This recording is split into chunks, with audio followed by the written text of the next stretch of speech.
हमारे देश में इंडस्ट्रीज़ कैसा परफॉर्म कर रही हैं इसके लिए एक इंडेक्स निकाला जाता है, इंडेक्स ऑफ इंडस्ट्रियल प्रोडक्शन।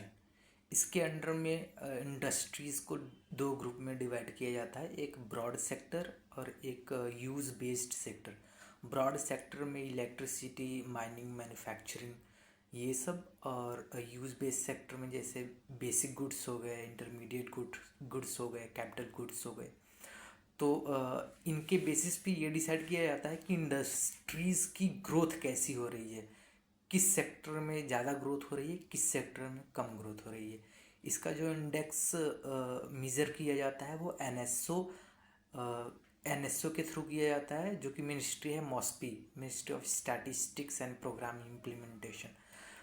इस इंडेक्स में IIP, index of industrial production के अंडर में 40% ऐसे इंडस्ट्रीज़ का शेयर है जो बहुत ही क्रूशियल इंडस्ट्रीज़ मानी जाती हैं, इसलिए इनका शेयर उसमें 40% है।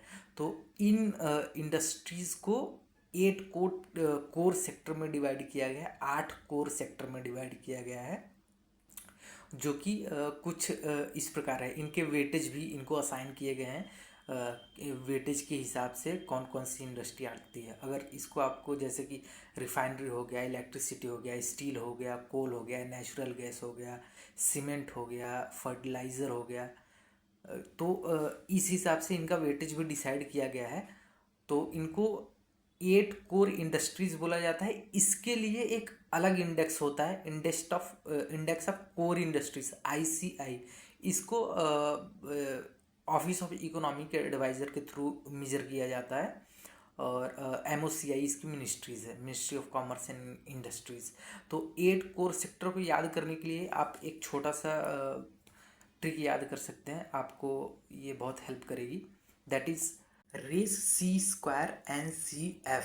यहाँ पर रेस की स्पेलिंग होगी RES, C² then NCF, RES C²NCF। अगर हम इसको ब्रेक करते हैं तो ये कुछ इस प्रकार से होगा: R for refinery, E for electricity, S for steel, C for coal, and then C for crude oil, then N for natural gas, then C for cement, and then F for fertilizer। ये ascending to descending order में है, तो आप इसको याद कर सकते हैं। ये फ्रिक्वेंटली IAS या फिर स्टेट PCS के एग्जाम्स में पूछे जाते हैं। Thank you.